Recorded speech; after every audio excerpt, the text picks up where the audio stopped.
Hi welcome to Jinu's fashion. ഇന്ന് നമ്മൾ Andhra style ഒരു പൊടിയാണ് തയ്യാർ ചെയ്യാനായിട്ട് പോകുന്നത്. അത് ചോറിൻ്റെ കൂടെ ആണെങ്കിൽ ടിഫിൻ, ഇഡ്ഡലി, ദോശ അങ്ങനത്തെ ഐറ്റംസിൻ്റെ കൂടെ ആണെങ്കിൽ നല്ല അടിപൊളിയായിട്ട് നമുക്ക് കഴിക്കാൻ പറ്റിയ ഒരു പൊടിയാണ്. ഇതെന്ന് വെച്ചാൽ നമ്മുടെ സാമ്പാർ പരിപ്പ് ഉപയോഗിച്ചുള്ള ഒരു പൊടിയാണ്. അപ്പോൾ തീർച്ചയായിട്ടും ഈ വീഡിയോ സ്കിപ്പ് ചെയ്യാതെ ആദ്യം മുതൽ അവസാനം വരെയും കാണുക. അതുപോലെ തന്നെ ലൈക്ക് ചെയ്യുക, ഷെയർ ചെയ്യേണ്ട ചാനൽ ആദ്യമായിട്ട് കാണുന്നവരാണെങ്കിൽ സബ്സ്ക്രൈബ് ചെയ്യാനായിട്ട് മറക്കരുത്. അപ്പോൾ ഇന്ന് നമ്മുടെ ആന്ധ്ര സ്പെഷ്യൽ കന്തിപ്പപ്പ് പൊടി എങ്ങനെ തയ്യാർ ചെയ്യാമെന്ന് കാണാം. ഇന്ന് നമ്മൾ കന്തിപ്പൊടിയാണ് ചെയ്യാൻ പോകുന്നത്. അതിനായിട്ട് നമ്മളിവിടെ 1 കപ്പ് സാമ്പാർ പരിപ്പാണ് എടുത്തിരിക്കുന്നത്. അപ്പോൾ ഇത് നമ്മൾ 1 കപ്പ് എടുത്തിട്ടുണ്ട്. ഇത് നന്നായിട്ടൊന്ന് കഴുകിയെടുക്കാൻ പോവുകയാണ്. ഒന്ന് കുറച്ച് വെള്ളം ഒഴിച്ച് നന്നായിട്ട് ഇത് 2-3 പ്രാവശ്യമായിട്ട് നമുക്കിതൊന്ന് കഴുകിയെടുക്കാം. നമ്മളിത് കഴുകിയെടുത്തതിന് ശേഷം നമ്മളിതൊന്ന് ഡ്രൈ ചെയ്യുകയും ചെയ്യണം. അപ്പോൾ ഇത് നന്നായിട്ടൊന്ന് കഴുകിയെടുക്കാം.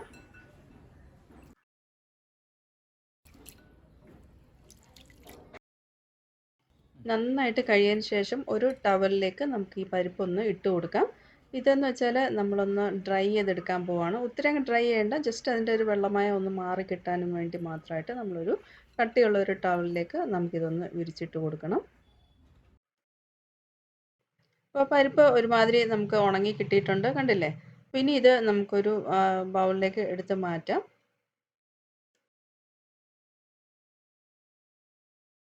അപ്പോൾ അടുത്തായിട്ട് നമുക്ക് ഫ്ലെയിം ഓൺ ചെയ്ത് ഒരു പാൻ വെച്ച് കൊടുക്കാം. അതിലേക്ക് നമ്മൾ ജസ്റ്റ് ഡ്രൈ ചെയ്ത് വെച്ചിരിക്കുന്ന പരിപ്പ് ഇട്ട് കൊടുക്കാം. എന്നിട്ട് നമ്മളിതൊരു ലോ ടു മീഡിയം ഫ്ലെയിമിലിട്ടൊന്ന് ഫ്രൈ ചെയ്തെടുക്കാം.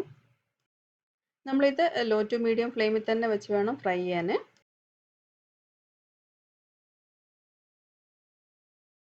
അപ്പോൾ നമ്മൾ പരിപ്പ് നന്നായിട്ട് ഫ്രൈ ചെയ്തിട്ടുണ്ട്, കണ്ടില്ലേ? കളറും മാറിയിട്ടുണ്ട്, അതുപോലെ തന്നെ നന്നായിട്ട് ക്രിസ്പായിട്ട് വന്നിട്ടുണ്ട്.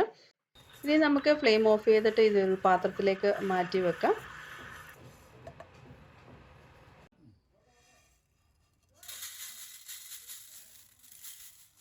അപ്പോൾ നമ്മൾ പരിപ്പ് നാറാനായിട്ട് വെച്ചിട്ടുണ്ട്. ഇനി അടുത്തായിട്ട് നമുക്ക് അതേ പാനിൽ തന്നെ കുറച്ച് എണ്ണ ഒഴിച്ച് കൊടുക്കാം. എണ്ണ ചൂടായതിന് ശേഷം ഇതിലേക്ക് നമുക്ക് മുഴുവനായിട്ടുള്ള മല്ലി നമുക്ക് ഇട്ട് കൊടുക്കാം. അതുപോലെ നമ്മൾ ജീരകം, നല്ല ജീരകം ഇട്ടിട്ടുണ്ട്. പിന്നെ ഒരു 10-12 വറ്റൽമുളക് ഇട്ട് കൊടുക്കുന്നുണ്ട്. ഇനി അടുത്തായിട്ട് നമുക്കൊരു 10-12 വെളുത്തുള്ളി ഇട്ട് കൊടുക്കാം. ഇതെല്ലാം ലോ ടു മീഡിയം ഫ്ലെയിമിലൊന്ന് ഫ്രൈ ചെയ്തെടുക്കാം. അപ്പോൾ നമ്മൾ ഇതിനകത്ത് മല്ലിയും അതുപോലെ ജീരകവും എല്ലാം ഓരോ ടേബിൾ സ്പൂൺ വീതമാണ് ഇട്ടിരിക്കുന്നത്. അതുപോലെ ബാക്കിയുള്ള ഐറ്റംസ് എല്ലാം മുളകൊക്കെ നമ്മൾ നോക്കിയിട്ട് ഇടുക. ഇപ്പോൾ നമ്മൾ ഫ്ലെയിം ഒന്ന് കുറച്ചിട്ട് നമ്മൾ ഇതിലേക്ക് കറിവേപ്പില ഇട്ട് കൊടുക്കാം.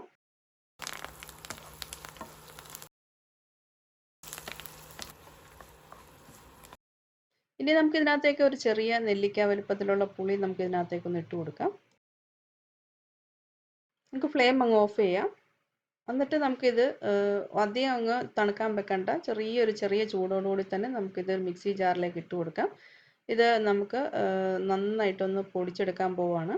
അപ്പോൾ ഒത്തിരി അങ്ങ് തണുപ്പിച്ചാൽ നമുക്ക് പൊടി ശരിക്കും കിട്ടത്തില്ല.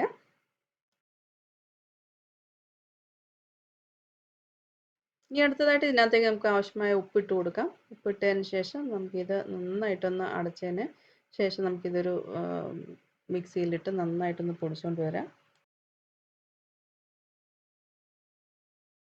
ആദ്യം ഒന്ന് ക്രഷ് ചെയ്തതിന് ശേഷം ഇതിനകത്തേക്ക് ഒരു 1/4 ടീസ്പൂൺ കായപ്പൊടി ഇട്ട് കൊടുത്തിട്ട് നമുക്ക് ഒന്നുകൂടെ നന്നായിട്ട് പൊടിച്ചെടുക്കണം.